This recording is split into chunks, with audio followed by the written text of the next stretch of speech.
கதி என்று உன்னைய கை தொழும் வேளையில் காத்திடும் உன்னருளே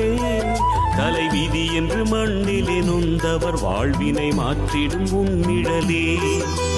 சிவ சிவ என்றதும் அபயமளித்திடும் அம்பலவாணன் நீயே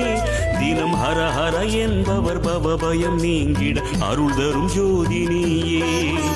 மொழிகளை மீட்டும் ஒலி வடிவே அருளொளி ஊட்டும் திருவடிவே அருள் முகம் காட்டும் தமிழ் முகமே திருமுகம் அன்பின் தவமுகமே ஹர ஹர ஹர ஹர சிவமயமே ஜெய ஜெய சங்கர சிவமயமே ஹர ஹர ஹர ஹர சிவமயமே ஜெய ஜெய சங்கர சிவமயமே எண்ணும் எழுத்தும் சிவமே காணும் எங்கும் எதிலும் சிவமே